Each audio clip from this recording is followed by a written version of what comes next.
I have been a lifelong campaigner. I have campaigned since I was 15, and the first campaign that I got involved in was trans rights and getting Ofsted to recognise a third gender. As we know, things have progressed slowly, so when I was 15, it was 1998. And so we're talking years and years ago. But only now are we seeing equalities for all genders or people who self-identify their gender. It's very important because there's a psychological aspect to it as well as an equalities aspect to it. So you could say that I have been an equalities campaigner pretty much since I was in high school. I was on the school council as well, and that was my first instance of getting involved with something democratic and participating in trying to make things better for my school. And one of the things that we did as the school council was we influenced change within the school. One of the things that we changed was the school uniform to make them more comfortable. I didn't like the final design, but it was much more comfortable. But it was us coming together, finding consensus and saying, well, we need to change something and something for the better. And so something for the better was, well, it's going to be a lot more comfortable wearing these than those. That was our thinking as kids, right?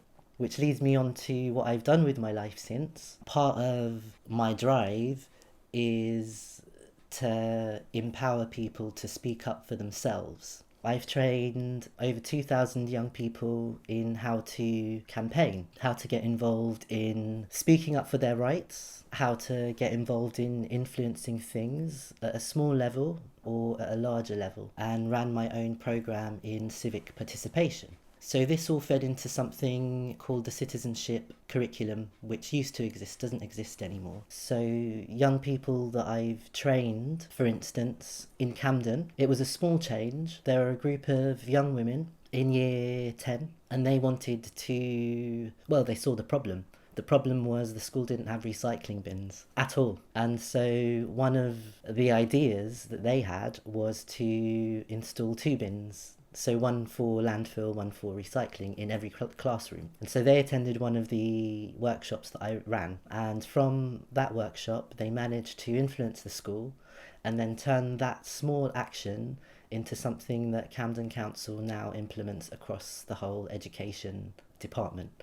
So that tiny change and that tiny thought that they had was the seed, and then what the training does, it kind of nurtures it. It says, how can you do it legally and how can you do it in a way that is non-violent? And the outcome of that, you can't measure it really. Well, you can, because the policy has changed. And when I talk about campaigning, when I talk about civic participation, is if you're not happy about something, well, speak up. You have the right to. We live in a very amazing and diverse country, and each of us have got our own stories, each of us have got our own likes, dislikes, and each of us have got within us the opportunity and the seeds for change, really. And that's those 2,000 young people, that seed has been nurtured. It has grown, it has blossomed. One of the students influenced changing the boiler of a school to something a bit more efficient. And it's not just about recycling. So after the 2011 riots, the themes that come out of the workshops changed. So before 2011, it was more towards recycling, environment, ethical consumption, much of the like. And after the riots, it was a market shift. In fact, it was a shift from environment to social policy, and it was about young people not having a voice for themselves. So these workshops that I was running, they were in the 10 most deprived boroughs, like Hackney, like Tower Hamlets, like Islington. And it started to turn from recycle more to respect us more. And one of the campaigns was Smile, it was called, one of the young people's campaign in a school. And it was about young people on a weekend campaign to smile at people in the street and get everyone to acknowledge each other, to break down the barriers that they'd started experiencing after the riots. So in a way, everything that happens both in and outside of school really affects that individual, and it goes back to the individual having a right, the individual having a voice. But when individuals come together, they can achieve so much more, because you can't achieve anything without support. And yeah, this is what those workshops did. It was vitally important. And then the money for that ran out, the grant ended for that, and here we are. Citizenship is not included in the core curriculum anymore, which is sad, because what that did was it showed the next generations of teachers, politicians, lawyers, cleaners, catering staff that their rights and their responsibilities as citizens. And now we don't have that, and we haven't had that for a very long time in schools.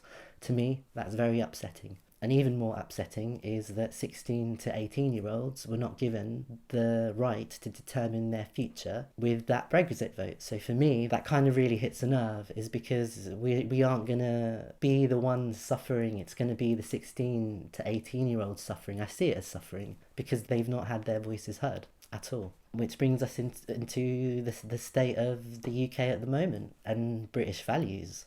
Ever since Britain ended its imperial rule, we as a nation, I think, have found what it is to be British, apart from all of the horrible stuff that we did as colonial rulers. And we found our compassion. So after all of that violence, after slavery, after murder, after grabbing land, after all of that, we reached a point in our history where we finally said, you know what, being British isn't to rule, being British is to show compassion to the rest of the world. And partly because of all of the stuff that has happened in the past. And I think we are in a stage now where we've lost that compassion again, and everyone's out for themselves.